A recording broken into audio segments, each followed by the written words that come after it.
Hey, it's Josh, lead pastor of Cornerstone Community Church, here with another Ministry Minute. We started a series at the end of 2017 called How to Get the Best ROI out of 2018. ROI means return on investment. And the story of the sower is an interesting story regarding how to get the best return. And so I want to read that to you.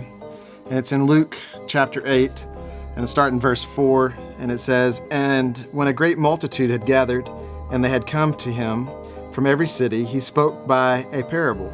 A sower went out to sow his seed, and as he sowed, some fell by the wayside, and it was trampled down, and the birds of the air devoured it. Some fell on rock, and as soon as it was sprang up, it withered away because it lacked moisture.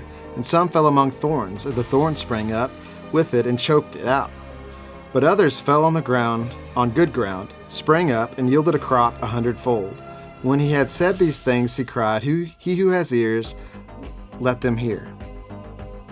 You jump down to verse 11, and it tells, it's explained. It says, "Now the parable is this: the seed is the word of God.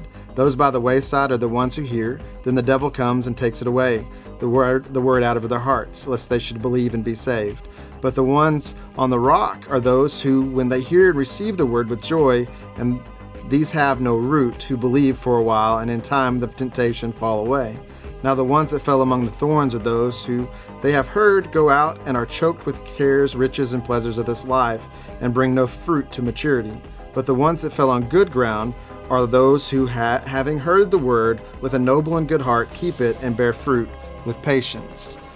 You see, the one that returned the greatest in return on investment was the good ground. So the question is, how do we have good ground so that God, when He puts His word into us, it grows and comes to fruition so that we receive the reward out of what we've learned? And the way we have good ground is we allow spending time with Him in His presence. So it's reading His word. It's spending time at church and with one another so that we grow in God's wisdom, so that we have good fertile soil. So when the seed is planted, it comes forth and grows.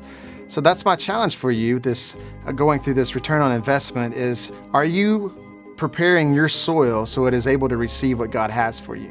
It's important that you do that so that you get the best return on investment that God has to offer. Thanks for spending time with us and watching this video. We hope it blesses you, and know that there's a church in Springtown that cares about you. God bless.